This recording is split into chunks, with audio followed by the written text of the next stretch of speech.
Hello. Okay, so I made this video to show the comparisons between the BridgeCast software and the Mackie mainstream software called Matrix, which just came out. I shot the video for the Matrix about a week and a half ago. The reason was I was going to do a review of the Mackie mainstream. You'll hear me say this in here, but I wanted to kind of clarify. I didn't. It's more for streaming. I don't stream. I stream maybe once a year, twice a year, maybe when I feel like it. Other than that, I didn't really feel like I could give an honest review without showing you a streaming situation where that would come into play. The Roland BridgeCast, however, is for streaming, but it's also for podcasting. It's also for gaming. It's also for anybody that wants to use an interface that has settings, has internal compression, has an array of volume options, muting options, and connection options.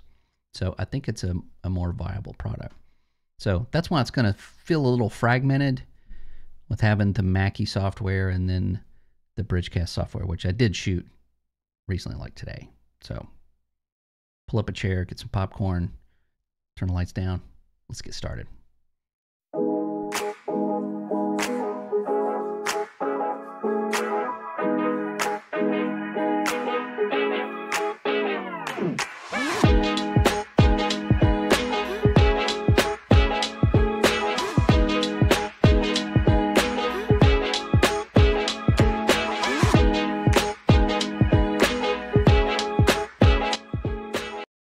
Okay, so this is the Mackie software, and this is what it looks like when you bring it up. So you have these virtual inputs and outputs for stuff, and I didn't really get many of these to work because I'm not streaming, and I really don't have a use for them. This is really the only one I needed. So if you go to Start Mixing, this is your mixing. Really, the only thing that I wanted to use the software for one was just metering. Just you have, multiple volumes here. And then also if you go into your input, you have an EQ for your mic. This for some reason does not work at all unless you have this enabled. But when I enable this, it re-puts the signal back through the speakers at a slight delay and makes me talk like this. So this is the only way that this EQ will work. I don't understand that. So if I turn this off, then it just goes back to direct monitoring and it sounds fine. So what I wanted to do was hit the first button, which is this one.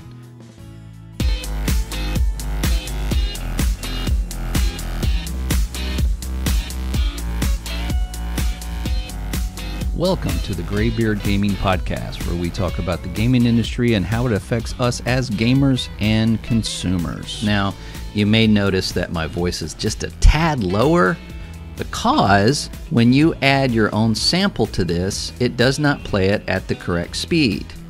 The BPM on it is sped up. So I sounded like a chipmunk when I loaded this. I had to go back and re-edit that file to a much lower BPM. Did I say BMP? Anyway, I'm dyslexic when it comes to certain things. But that, I don't know why. I don't know why it does that. In all of these, if you add any sound to this at all, it plays it at a different BPM, meaning it sounds higher and faster. So you have to slow it down to match it, and I got it super close, I think, but I don't know, maybe I sound a little better than that. So that makes it, that works, and then I can push this in the software, and then there's my outro music. I can start that up, which is great. As long as the software's up, it'll work. Yeah, I don't understand. So you have the other one. These are like ones that are just pretty generic. I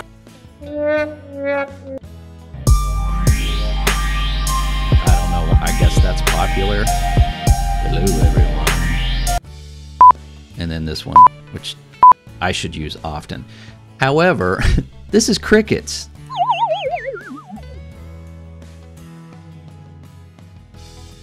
Those aren't crickets.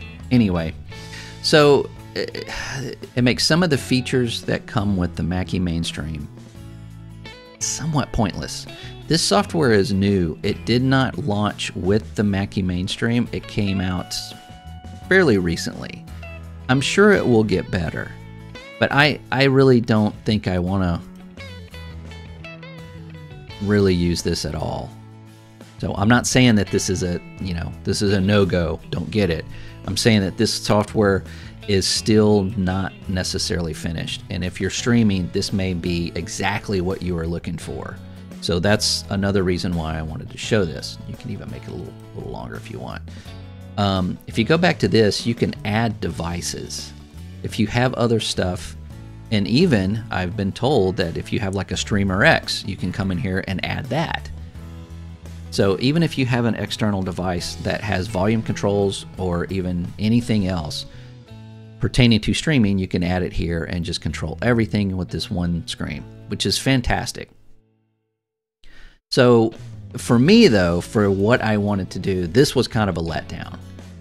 And it makes me want to go back to the Roland BridgeCast, which their software controls every single aspect of that interface.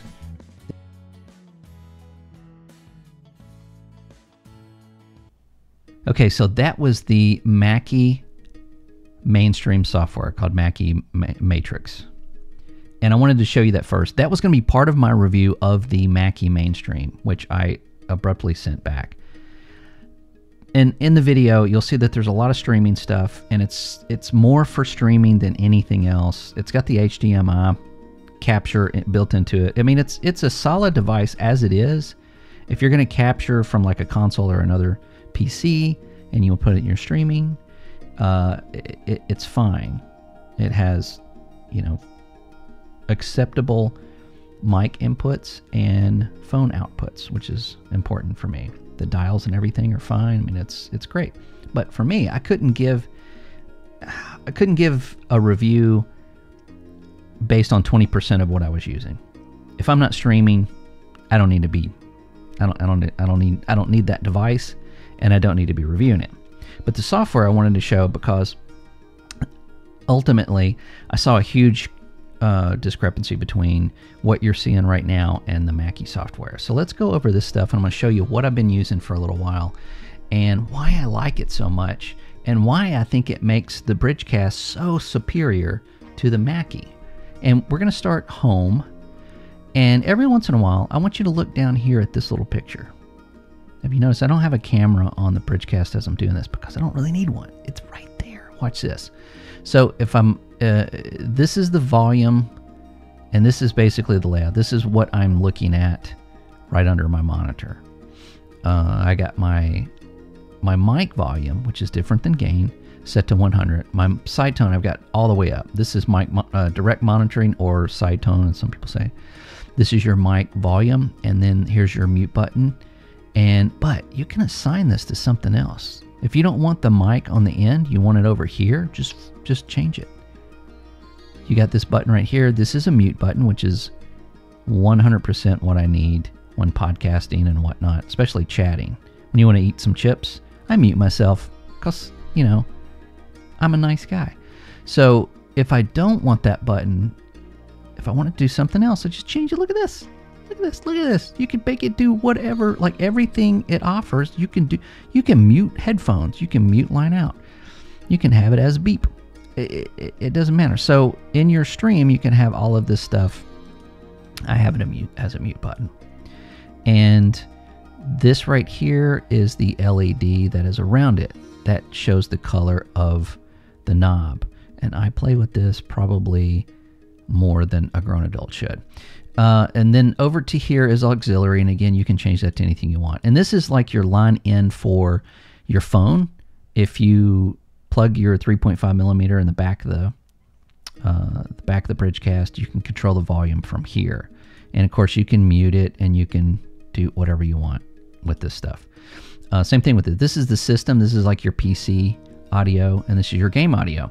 Now, the game audio is really interesting because if you notice down here, look at this. You've got multiple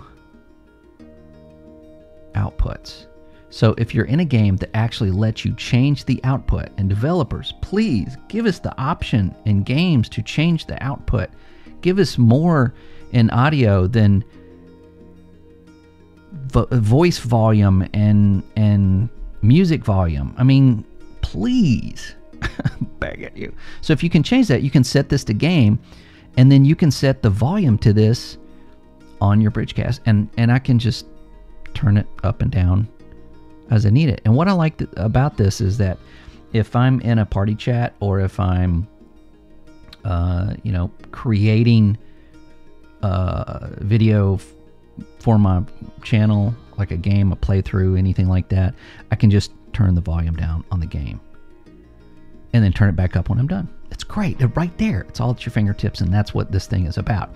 Now down here you have music, chat, sound effects. This is for your streaming, and you can link all of those. So you can bring all of those down.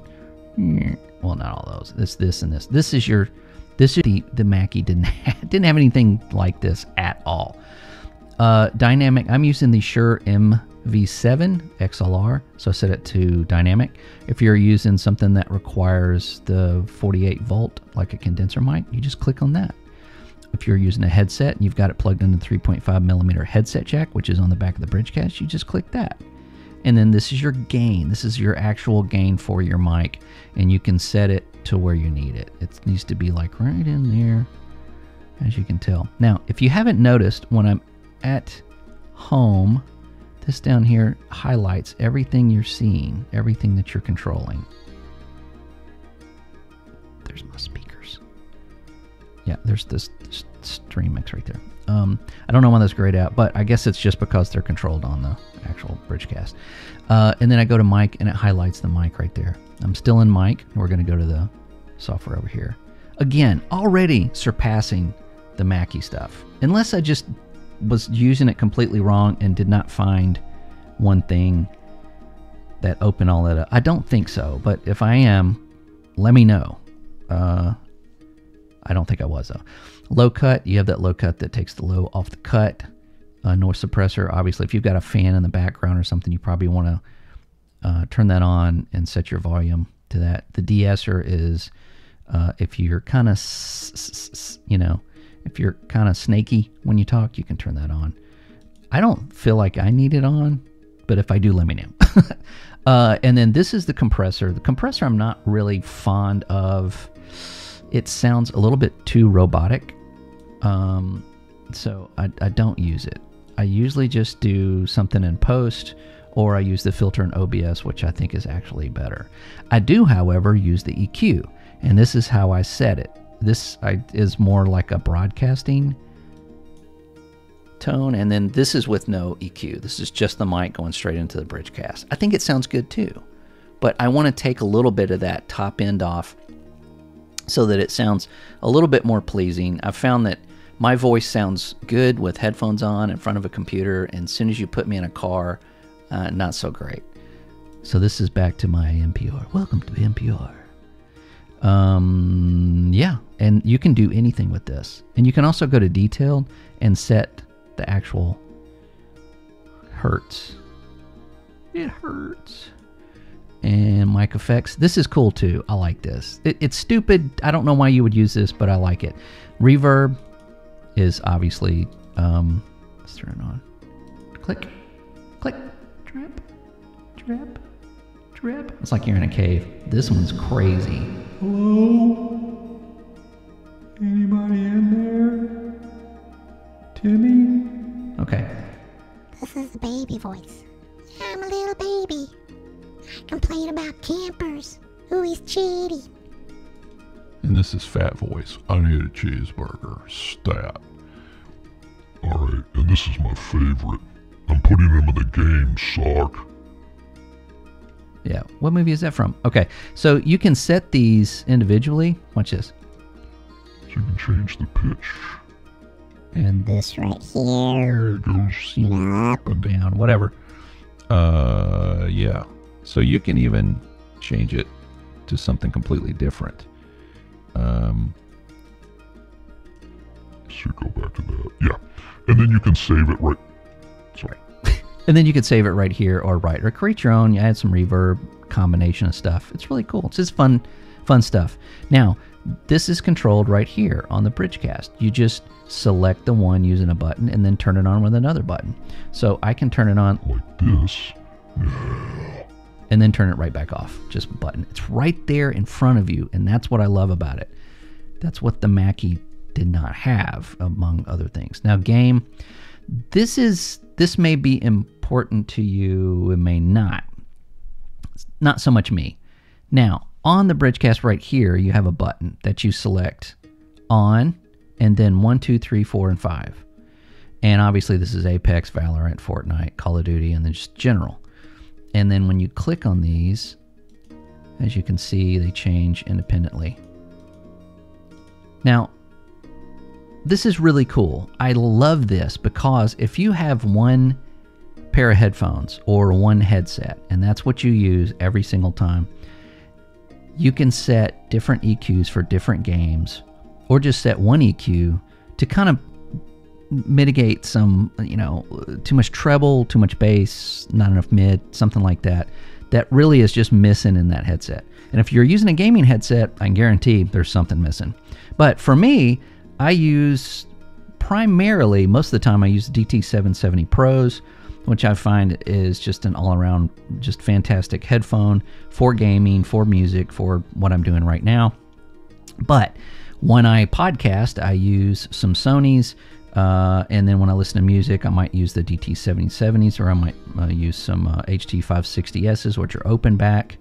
I've still got my hi-fi mans that I use for music and gaming, which are also open back. So I got multiple headphones that I play around with, and I don't want to EQ one pair of headphones and then have it EQ'd for, I don't want to EQ all of them. I don't want to really mess with any of them. I think they sound great as they are.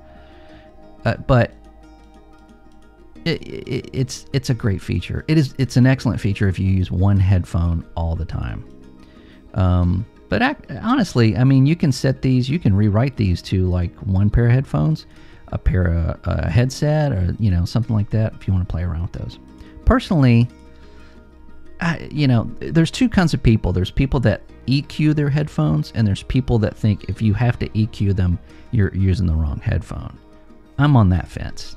If they sound great to you, don't touch them. If they don't, why use an EQ? You got the wrong headphones. Just take it back and get something else. So, anyway. Chat is obviously for your chat, whatever you're using it for. It does have a built-in compressor. And as you notice, it doesn't really change. It only changes it in chat. De-esser as well, which is kind of cool. So that way, if you've got all of this set up for your mic, it won't overlap it, in chat, and you can have a separate compressor and de-esser. Excellent stuff. Output, this is your delay. This is for if you're using a camera and you need to delay it so that it syncs correctly. Line out mode is, this is for your, I think this is for your overall output. I'm not sure what exactly this is for. I've tried different things. It doesn't seem to change anything, probably because it's not going out to anything like a console or another computer or anything like that. So I failed you there. Sorry. USB mode out. This is for mobile and console. Now there is a switch on the back of the BridgeCast that has PC and then over to mobile and console. Don't make the mistake of plugging it in PC and having it on mobile, because it shows it as one device and nothing works. But this allows you to set the out mode for that, which is really cool. Profile. This is a profile for all your stuff. This is dynamic mic. This is changer. This is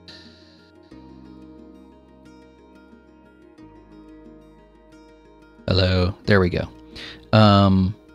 I think this just changed all my settings. Did it? It did. God, man, what? I wish I had not done that. I will really wish I hadn't done that. So that's what that does. So that's close, I think, maybe. Okay, I'll have to go back into my video and watch that. But okay, so anyway, profile, when you click on that, it's going to change it, so don't. But you can save different profiles and reset. Like that, I'll probably reset it once I get everything set up. But you can easily switch between those. These, unfortunately, are not on the top of the BridgeCast. You kind of have to go in here and do it. System LED brightness is pretty much self-explanatory. Keep it at 5 because it's bright. And then this is a really cool feature, but I wish it did a little more. This is the indicator type on the actual knob. So like right here.